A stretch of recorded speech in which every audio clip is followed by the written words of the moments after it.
Nah, di tugas ini kami sebagai administratif asisten yang bekerja di sebuah perusahaan manufaktur harus membuat 20 pos pengeluaran kegiatan departemen. Adapun dana yang diberikan untuk dana tetap bagi perusahaan kami sebesar 10 juta rupiah setiap bulannya, tapi dengan saldo akhir sebesar 750. Nah, yang pertama kami lakukan adalah mengidentifikasi dan menentukan 20 pos kegiatan yang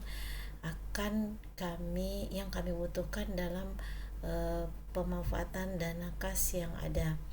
Nah, pertama kali identifikasi 20 pos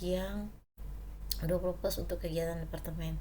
Pos yang pertama adalah pembelian alat tulis kantor dan stationery. Yang kedua, penggantian toner, biaya pengiriman dokumen, konsumsi rapat, transportasi, dan parkir kunjungan klien, fotokopi, pembelian perlengkapan kebersihan, penggantian baterai peralatan kantor, transportasi darurat, untuk pembelian perlengkapan, perbaikan kecil perabot kantor, air minum dalam kemasan dan dispenser, biaya komunikasi, pembelian alat presentasi, penggantian lampu emergensi, iuran kegiatan sosial, pembelian obat-obatan P3K, biaya printing, laporan mendesak, dekorasi dan penataan ruangan, pembelian material packaging sampel produk, dan biaya entertainment tamu bisnis. Nah, langkah berikutnya ada persiapan pengajuan dana kembali. Yang pertama, kita hitung dulu pengajuan dananya. Kira-kira dana berapa yang akan kita butuhkan.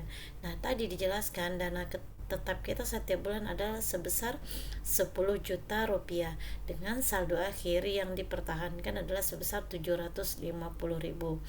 Jadi, dari dana tetap bulanan 10 juta kita kurangi dengan saldo akhir, maka total pengeluaran kita adalah 9.250.000 rupiah. Nah, untuk pengajuan dana ini kami lakukan melalui dua tahap. Tahap pertama yaitu di awal bulan kami bagi dua menjadi dari 9.250.000 kami bagi dua menjadi 4.625.000 di tahap pertama dan 4.625.000 di tahap kedua yang kami ajukan di pertengahan bulan. Formulir pengajuan dana ini kita berikan contoh formulir pengajuan dana kepada Departemen Keuangan dari Departemen Administrasi. Terus perihalnya pengajuan dana kas kecil. Di sini bersama ini kami ajukan pengajuan dana kas kecil. Periodenya kita bikin tanggal berapa kita mengajukan, misalnya tanggal 1 kita ajukan, kemudian jumlahnya sebesar 4.625.000 rupiah. Berikutnya kita lakukan pencatatan penerimaan dan pengeluaran kas. Nah, ini dia bukti kas kecil yang sudah kita buat. Di sini ada tanggal pengeluaran atau pemasukan, terus uraian. Jadi pengeluaran itu untuk apa saja, di uraian ini kita tuliskan. Terus nomor bukti kasnya, penerimaan kas, ini artinya dana yang kita minta dari bagian keuangan. Terus pengeluaran, catatan pengeluaran ini ada pembelian alat tulis sampai 20 pos yang sudah kita buat.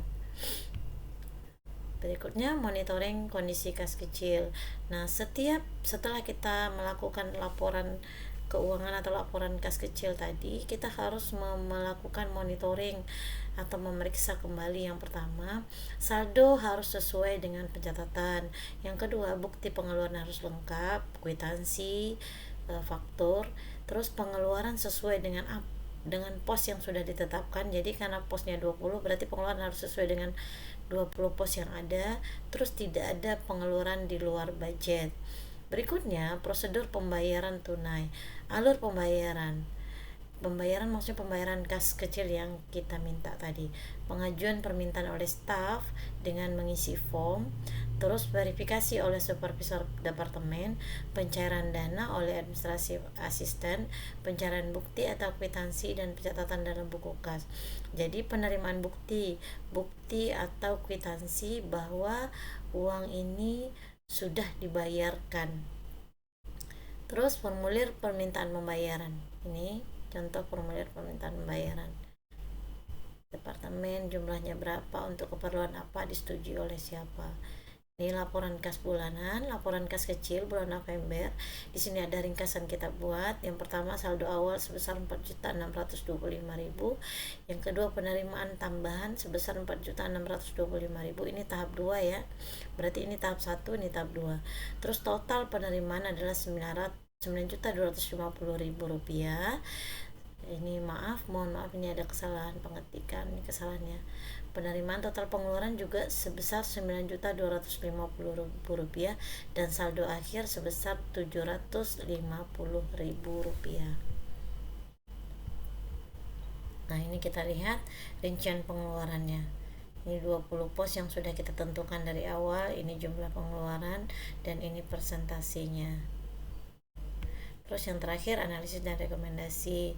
Pengeluaran yang lain dapat dirinci lebih baik. Efisiensi pada pos konsumsi rapat dapat dioptimalkan. Kemudian yang ketiga, diperlukan review ulang budget untuk pos tertentu. Baik, mungkin itu saja presentasi dari saya. Kalau ada kekurangan, saya mohon maaf, karena intinya ini adalah proses pembelajaran. Mudah-mudahan kedepannya lebih baik lagi. Saya mohonkan saran dan kritik dari ibu fasilitator atau pembimbing pada pelatihan upskilling dan reskilling ini. Terima kasih banyak.